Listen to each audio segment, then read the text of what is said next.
Chapter 17. Mara had never been to the Abrogado Ray spaceport before, but as she walked along its streets, she decided it deserved every bit of the rock bottom reputation it had worked so hard to achieve.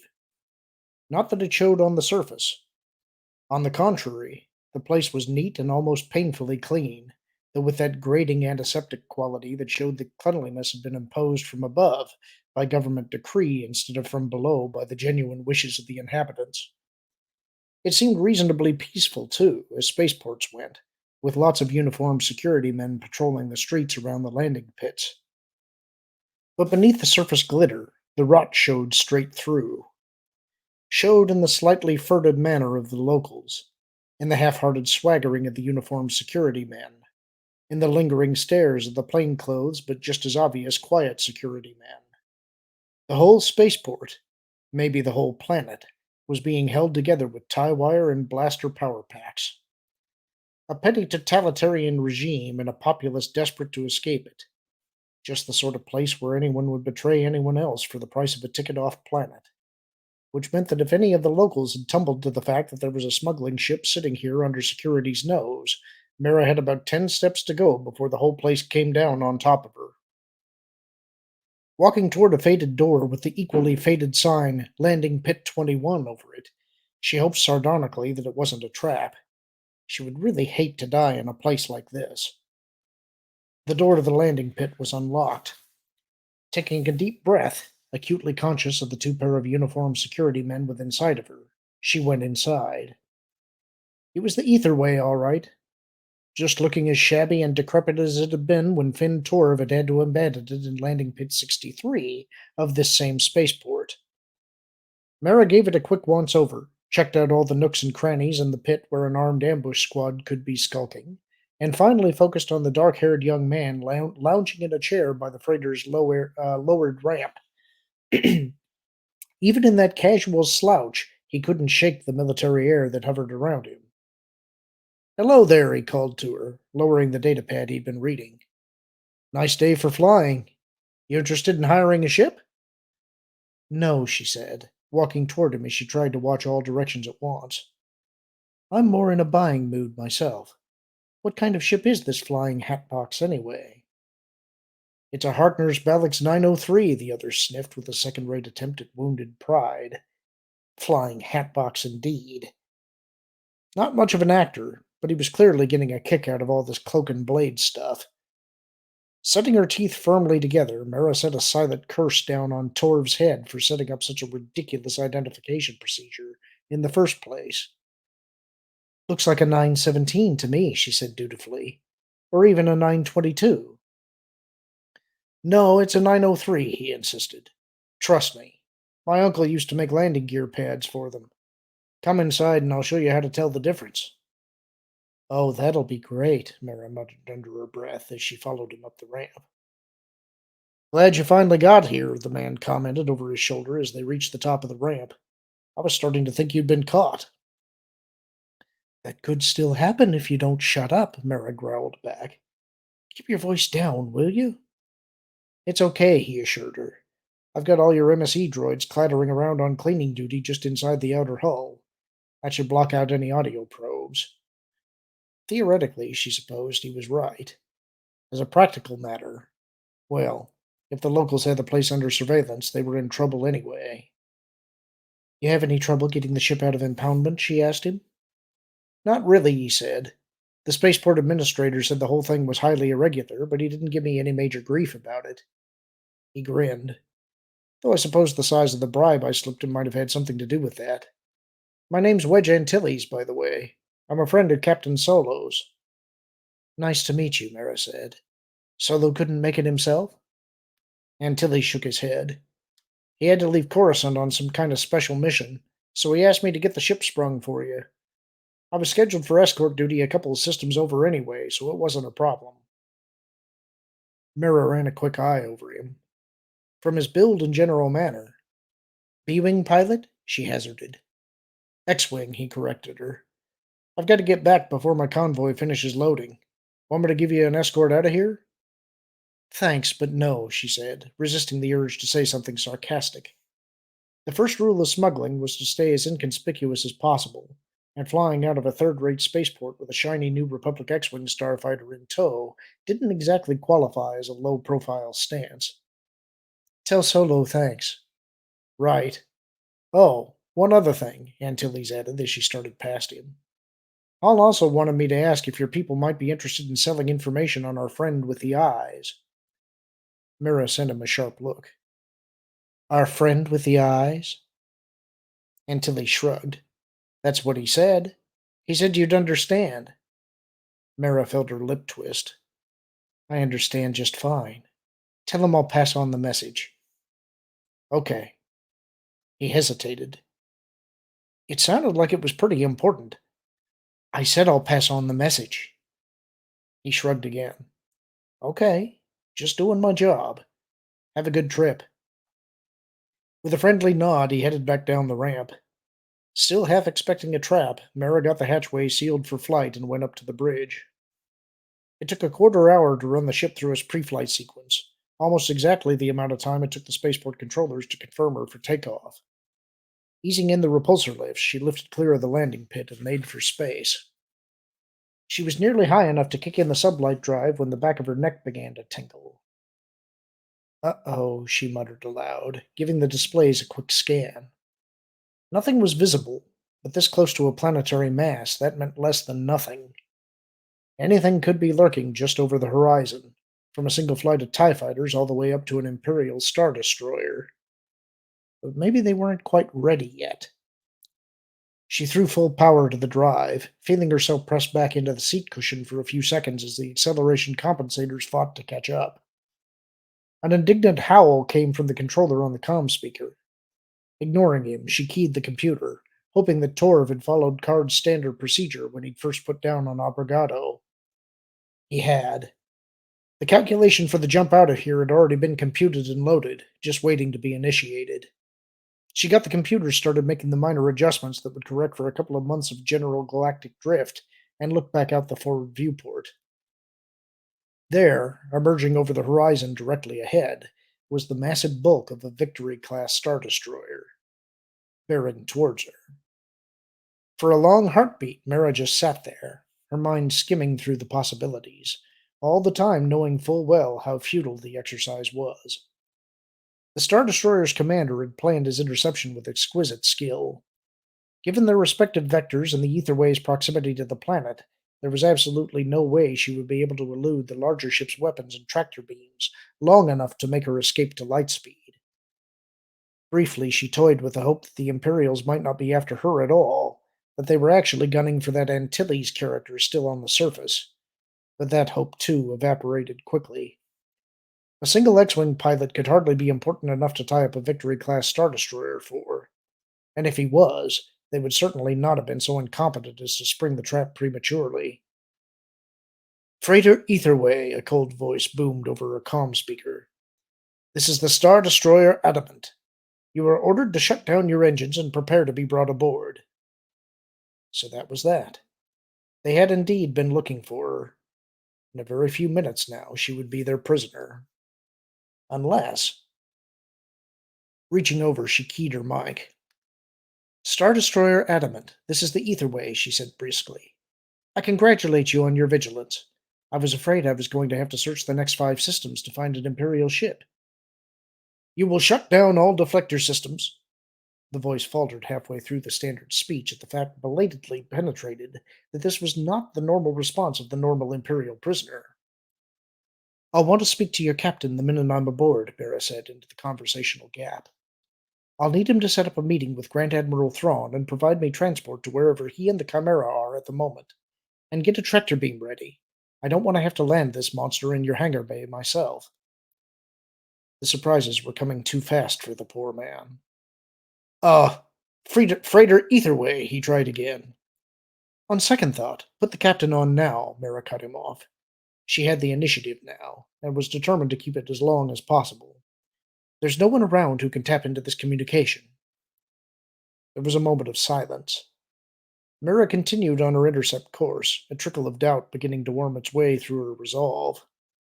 It's the only way, she told herself sternly. This is the captain, a new voice came on the speaker. Who are you? Someone with important information for Grand Admiral Thrawn, Mara told him, shifting from brisk to just slightly haughty. For the moment, that's all you need to know. But the captain wasn't as easily bullied as his junior officers. Really, he said dryly. According to our sources, you're a member of Talon Card's smuggling gang. And you don't believe such a person could tell the Grand Admiral anything useful, she countered, letting her tone frost over a bit. Oh, I'm sure you can, the captain said. I simply don't see any reason why I should bother him with what will be, after all, a routine interrogation. Mara squeezed her left hand into a fist. At all costs, she had to avoid the kind of complete mind-sifting the captain was obviously hinting at. I wouldn't advise that, she told him, throwing every bit of the half-remembered dignity and power of the old imperial court into her voice. The Grand Admiral would be extremely displeased with you. Extremely displeased. There was a short pause. Clearly the captain was starting to recognize that he had more here than he'd bargained for. Just as clearly, he wasn't ready yet to back down. I have my orders, he said flatly. I'll need more than vague hints before I can make you an exception to them. Mara braced herself. This was it. After all these years of hiding from the Empire, as well as from everyone else, this was finally it. Then send a message to the Grand Admiral, she said. Tell him the recognition code is Hepspear, Berini, Corbalon, Triaxis. There was a moment of silence, and Mara realized she'd finally gotten through to the other. And your name? The captain asked, his voice suddenly respectful. Beneath her, the etherway jolted slightly as the Adamant's tractor beam locked on. She was committed now. The only way out was to see it all through. Tell him, she said, that he knew me as the Emperor's hand. They brought her and the etherway aboard, settled her with uncertain deference into one of the senior officers' quarters, and then headed away from Abrigado like a Minoc with its tail on fire. She was left alone in the cabin for the rest of the day and into the night, seeing no one, speaking with no one. Meals were delivered by an SE-4 servant droid. At all other times, the door was kept locked. Whether the enforced privacy was on the captain's order or whether it came from above was impossible to tell, but at least it gave her time to do some limited planning as she could. There was similarly no way of knowing where they were going, but from the labored sounds of the engines, she could guess they were pushing uncomfortably far past a Victory Star Destroyer's normal flank speed of 0.45, possibly even as high as point 0.5, which would mean they were covering 127 light years per hour. For a while, she kept her mind occupied by trying to guess which system they might be making for, but as the hours ticked by and the number of possibilities grew too unwieldy to keep track of, she abandoned the game. 22 hours after leaving Abrigado, they arrived at the rendezvous, at the last place Mara would have expected, at the very last place in the galaxy she would have wanted to go, the place where her universe had died a sudden and violent death. Endor. The Grand Admiral will see you now, the stormtrooper squad leader said, stepping back from the opening door and motioning her ahead. Mara threw a glance at the silent Nogri bodyguard standing on the other side of the doorway and stepped through. Ah, a well-remembered voice called quietly from the command center in the middle of the room. Grand Admiral Thrawn sat in the double display ring, his red eyes glowing at her above the glistening white uniform. Come in. Mara stayed where she was. Why did you bring me to Endor? She demanded. The glowing eyes narrowed. I beg your pardon? You heard me, she said. Endor, where the Emperor died. Why did you choose this place for the rendezvous? The other seemed to consider that. Come closer, Mara Jade. The voice was rich with the overtones of command, and Mara found herself walking towards him before she realized what she was doing. If it's supposed to be a joke, it's in poor taste, she bit out. If it's supposed to be a test, then get it over with. It is neither, Thrawn said as she came to the edge of the outer display ring and stopped. The choice was forced upon us by other, unconnected business. One blue-black eyebrow raised slightly. Or perhaps not entirely unconnected. That still remains to be seen. Tell me, can you really sense the Emperor's presence here? Mira took a deep breath, feeling the air shuddering through her lungs with an ache as real as it was intangible. Could Thrawn see how much this place hurt her, she wondered? How thick with memories and sensations the whole Endor system still remained? Or would he even care about any of that if he did? He saw all right. She could tell that much from the way he was looking at her. What he thought of it, she didn't much care. I can feel the evidence of his death, she told him. It's not pleasant. Let's get this over with so I can get out of here. His lip quirked, perhaps at her assumption that she would in fact be leaving the Chimera. Very well. Let's begin with some proof of who you were. I gave the Adamant's captain a high-level recognition code, she reminded him. Which is why you're here instead of in a detention cell, Thrawn said.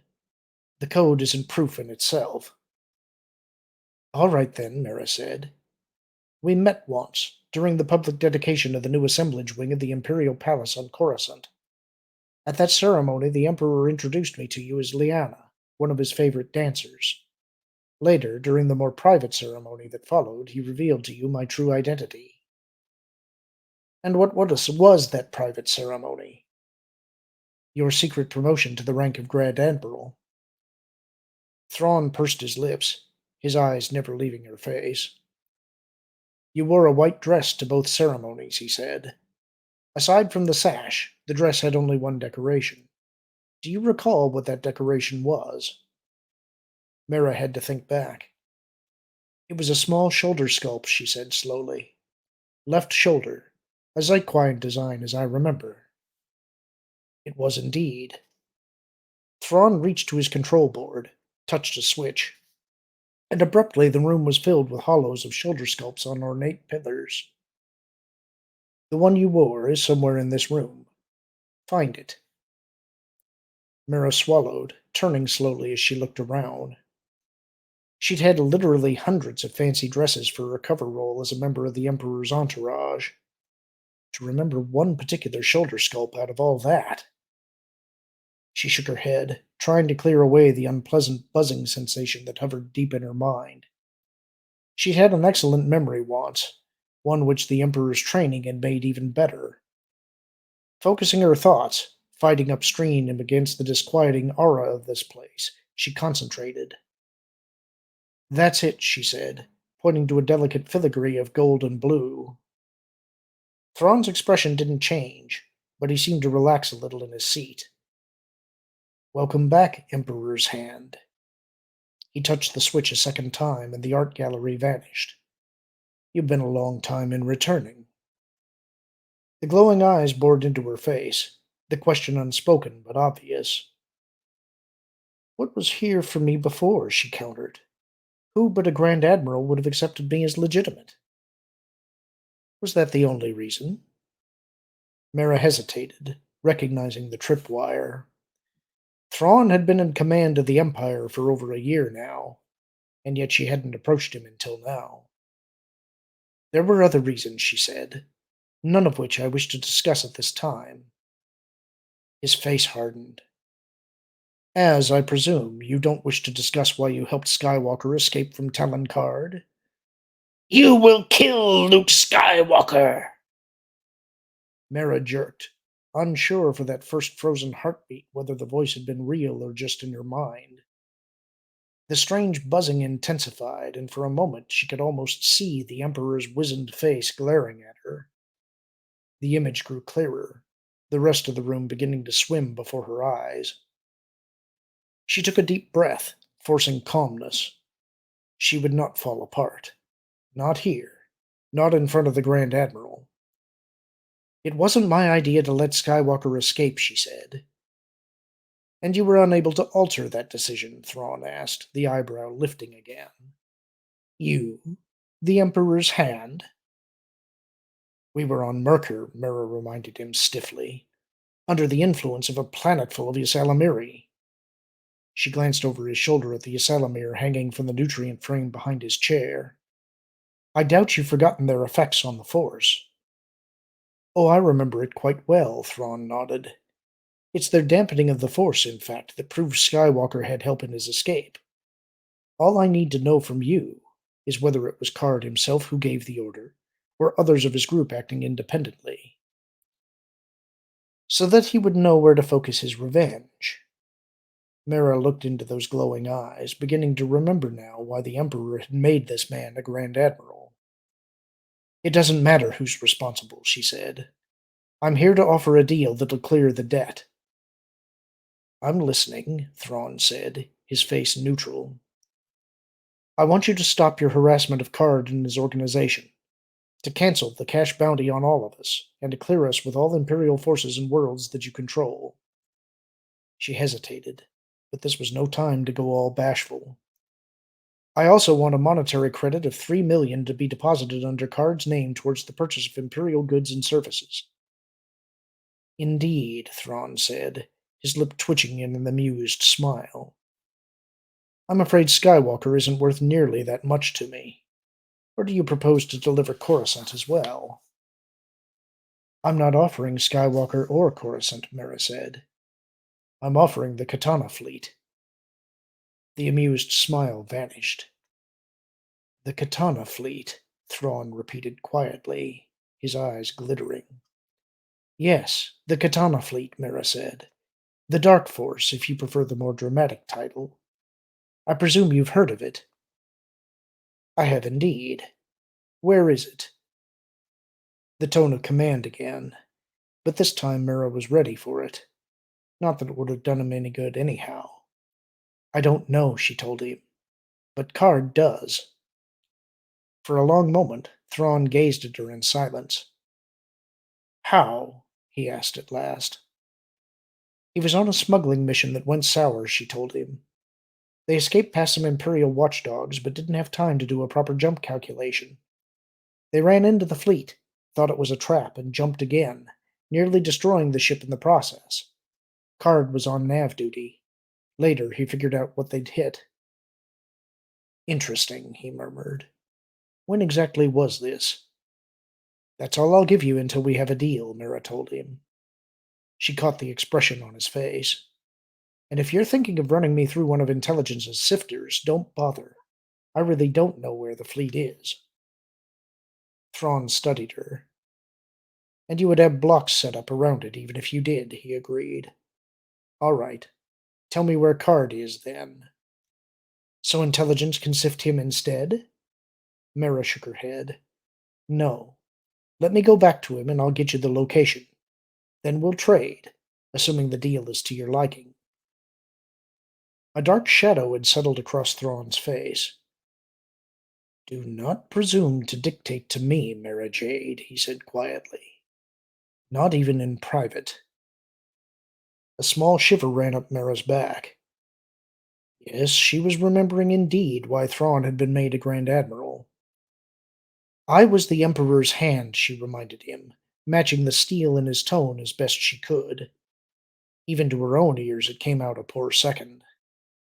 I spoke for him, and even Grand Admirals were obliged to listen. Thrawn smiled sardonically. Really? Your memory serves you poorly, Emperor's hand. When all is said and done, you were little more than a highly specialized courier. Mara glared at him. Perhaps it is your memory that needs refreshing, Grand Admiral Thrawn, she retorted. I traveled throughout the Empire in his name, making policy decisions that changed lives at the highest levels of government. You carried out his will, Thrawn cut her off sharply. No more. Whether you heard his commands more clearly than the rest of his hands is irrelevant. It was still his decisions that you implemented. What do you mean, the rest of his hands? Mara sniffed. I was the only. She broke off, the look on Thrawn's face, and abruptly all her rising anger drained away. No, she breathed. No, you're wrong. He shrugged. Believe what you wish, but don't attempt to blind others with exaggerated memories of your own importance. Reaching to his control board, he tapped a key. Captain, what report from the boarding party? The reply wasn't audible, but Mira wasn't interested in what Thrawn's men were doing anyway. He was wrong. He had to be wrong. Hadn't the Emperor himself given her the title of Emperor's Hand? Hadn't he himself brought her to Coruscant from her home and trained her, teaching her how to use the rare sensitivity to the Force to serve him? He wouldn't have lied to her. He wouldn't have. No, there's no point to that, Thrawn said. He looked up at Mara. You don't happen to have any idea why Leia Organa Solo might have come to Endor, do you? With an effort, Mara brought her thoughts back from the past. Organa Solo is here? The Millennium Falcon is, at any rate, he said grimly. Left in orbit, which unfortunately leaves us no way of knowing where she might be, if she's there at all. He turned back to his board. Very well, Captain. Have the ship brought aboard. Perhaps a closer examination will tell us something. He got an acknowledgment and keyed off the circuit. Very well, Emperor's Hand, he said, looking up at Mara again. We have an agreement. The dark force for the lifting of our death mark against Card. How long will it take you to return to Card's current base? Mara hesitated, but that information wouldn't do the Grand Admiral much good. On the Etherway, about 3 days. 2.5 if I push it. I suggest you do so, Thrawn said, since you have exactly 8 days to obtain the location and bring it back here to me. Mara stared at him. 8 days? But that... 8 days, where I find him and get the location my way. A dozen possible retorts rushed through Mara's mind. Another look at those glowing red eyes silenced all of them. I'll do what I can, she managed. Turning, she headed back across the room. I'm sure you will, he said after her. And afterward, we'll sit down and have a long talk together about your years away from Imperial service, and why you've been so long in returning. Pelion started rigidly at his commander, heart thudding audibly in his chest. The Katana fleet, he repeated carefully. So our young Emperor's Hand told me, Thrawn said. His gaze was fixed solidly on one of the displays in front of him. She may be lying, of course. Pelion nodded mechanically, the possibility sweeping out like a spread cloak before him. The Dark Force, he murmured the old nickname, listening to the words echo through his mind. You know, I once had hopes of finding the fleet myself. Most everyone your age did, Thrawn returned dryly. Is the homing device properly installed aboard her ship? Yes, sir. Pelion let his gaze drift around the room, his eyes focusing without real interest on the sculptures and flats that Thrawn had on display today. The Dark Force, lost for nearly 55 years, now within their grasp. He frowned suddenly at the sculptures. Many of them looked familiar somehow.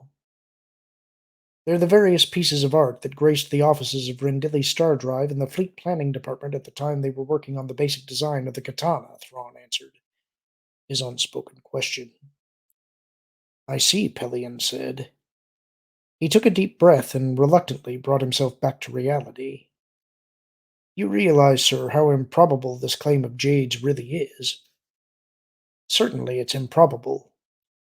Thrawn raised his glowing eyes to Pelion. But it's also true. He tapped a switch, and part of the art gallery vanished. Observe. Pelion turned to look. It was the same scene Thrawn had shown him a few days earlier.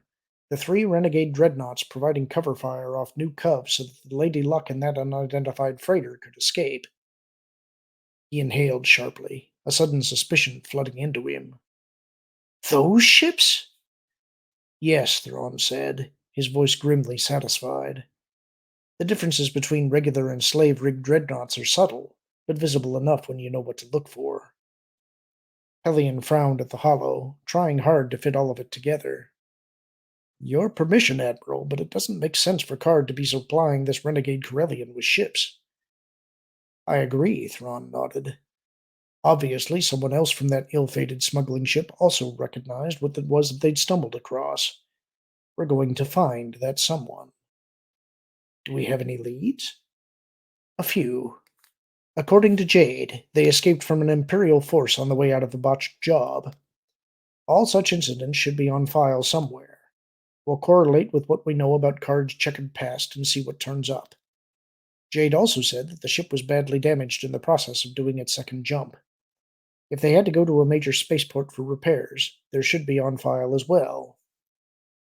I'll put intelligence on it immediately, Pelion nodded. Good. Thrawn's eyes unfocused for a moment. And I also want you to get in contact with Niles Ferrier. Pelion had to search his memory.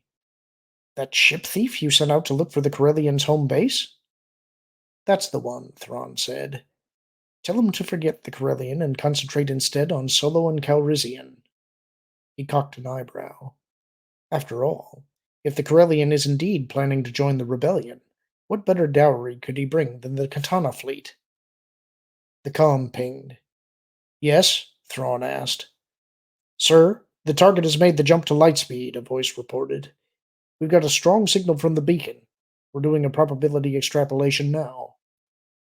Very good, Lieutenant, Thrawn said. Don't bother with any extrapolations just yet. She'll change course at least once more before settling down on her true heading. Yes, sir. Still, we don't want her getting too far ahead of us, Thrawn told Pelion as he keyed off the comm. You'd best return to the bridge, Captain, and get the Chimera moving after her. Yes, sir. Pelion hesitated.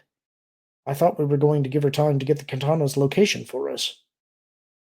Thrawn's expression hardened. She's not part of the Empire anymore, Captain, he said. She may want us to believe that she's coming back. She may even believe it herself. But she isn't. No matter. She's leading us to Card, and that's the important thing. Between him and our Corellian renegade, we have two leads to the Katana fleet. One way or the other, we'll find it. Pelion nodded, feeling the stirrings of excitement again despite his best efforts to remain unemotional about this. The Katana fleet. 200 dreadnoughts just sitting there waiting for the Empire to take possession. I have the feeling, Admiral, he said, that our final offensive against the rebellion may be ready to launch a bit ahead of schedule. Thrawn smiled. I believe, Captain, that you may be right. That's the end of the chapter. Talk to you soon.